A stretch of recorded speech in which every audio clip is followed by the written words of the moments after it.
Olá, amigos, irmãos e queridos nossos, o nosso muito obrigado pela sua participação conosco mais uma vez. Eu gostaria neste instante de observar uma expressão em Mateus capítulo 5. Ouvistes o que foi dito. O que isto realmente representa? Antes disso, eu gostaria que você estivesse mais uma vez colaborando conosco. Por gentileza, divulgue o nosso vídeo, compartilhe, ative aí o sininho de notificação, se inscreva por gentileza em nosso canal. Portanto, eu gostaria que você entendesse algo a este respeito com rápidas palavras neste instante.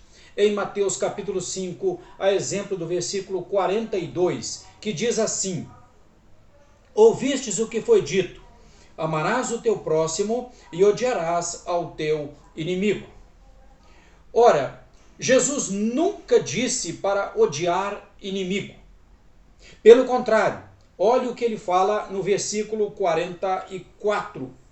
Eu, porém, vos digo, amai os vossos inimigos e orai até pelos que vos perseguem. Esta é a verdadeira e literal e real palavra explicada por Jesus na sua verdadeira ótica e ensino, coerente e prático. Essa ideia de odiar não está em lugar nenhum nas Escrituras, inclusive lá para o pensamento judaico do Velho Testamento. Isto era uma falsa interpretação e uma falsa conclusão de ensino deturpado dos escribas no tempo de Jesus e antes lá no Velho Testamento com judeus e fariseus. Esta ideia de próximo que eles tinham era apenas mais um judeu entre o seu grupo restrito. Eram então conhecidas por Jesus como as tradições dos homens. Levítico capítulo 19, o versículo 18, inclui o amor até o inimigo. É a prática do amor em toda a extensão das Escrituras. Jesus não diz em momento nenhum numa lei nova, senão antiga. Quando Jesus vai dizer, ouvistes o que foi dito, e perceba você que em Mateus capítulo 5, esta expressão ela é repetida 5 vezes. Ora, então, eram coisas ditas pelos escribas e fariseus e não por Jesus. Jesus, então, está dando apenas uma nova visão, uma nova verdade, um novo ensino, muito mais profundo, muito mais prático e real. Por exemplo, quando ele vai dizer olho por olho, ele então está mostrando que a punição deveria ser justa, digna, é o pagar pelo erro cometido. Jesus, então, é contrário à vingança, por exemplo, com as nossas próprias mãos. Porque a vingança, segundo a Bíblia, o próprio Jesus vai entender assim e dizer que ela pertence ao próprio Deus.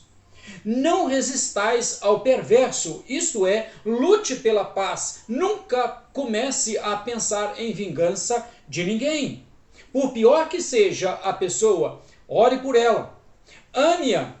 É esta a ideia e a correta interpretação dada pelo Senhor Jesus para nós, os seus discípulos, bem como para os seus discípulos daquela ocasião. Assim, veja então os versos de 40 a 42, que vai dizer assim: E ao que demandar contigo, e tirar-te a túnica, deixe também a capa. E se alguém te obrigar a andar 1 milha, vai com ele 2. Dá a quem pede, e não volte as costas ao que deseja que lhe emprestes. Só então o cristão sabe e deve andar a 2ª milha, porque a 1ª milha ela é comum, até o ímpio faz. A 2ª milha é ir um passo à frente daquilo que o nosso mundão pratica, é o nosso dever cristão. O exemplo, por exemplo, do adultério. Para os escribas e fariseus, adultério era apenas deitar com uma outra pessoa ou outra mulher. Jesus mostra que isso é uma situação muito mais abrangente, muito mais séria, e que vai além da intenção do coração humano. Exemplo, então, disse Jesus, só de olhar com o olho impuro para uma mulher, lá no coração já adulterou com ela. Lá em Marcos, no seu capítulo 7, Jesus vai deixar bem claro que o que sai de dentro é o que contamina o homem.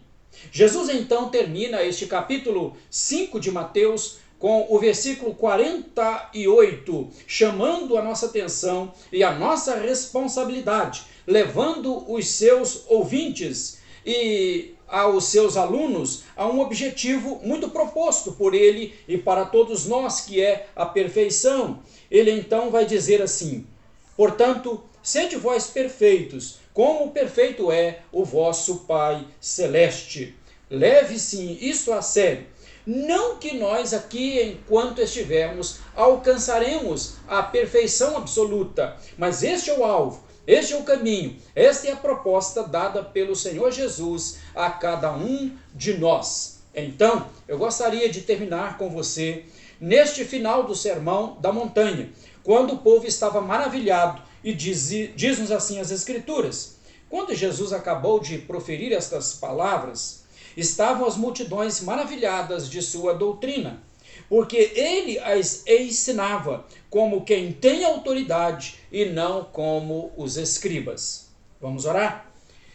Pai, muito obrigado pela bênção deste momento de, através da Tua palavra e do Teu Santo Espírito, trazermos algo importante do Senhor mesmo, através da Tua palavra para os nossos corações. Por isso ela é viva, real, atuante e prática. Ó Deus, muito obrigado, que isso faça parte do nosso viver e que nós, espelhados no Senhor, possamos marchar firmes com este propósito que o Senhor designou para nós, que é o rumo à perfeição, que é o Senhor mesmo. Nós te agradecemos e pedimos isto no nome bendito de Jesus, o nosso Senhor. Amém. Nosso muito obrigado, que Deus te abençoe. Um beijo no seu coração e, por gentileza, esteja aí colaborando conosco. Ative aí o nosso sininho de notificação, compartilhe aí o nosso vídeo com outros companheiros e amigos. O nosso muito obrigado e até a nossa próxima realização com você.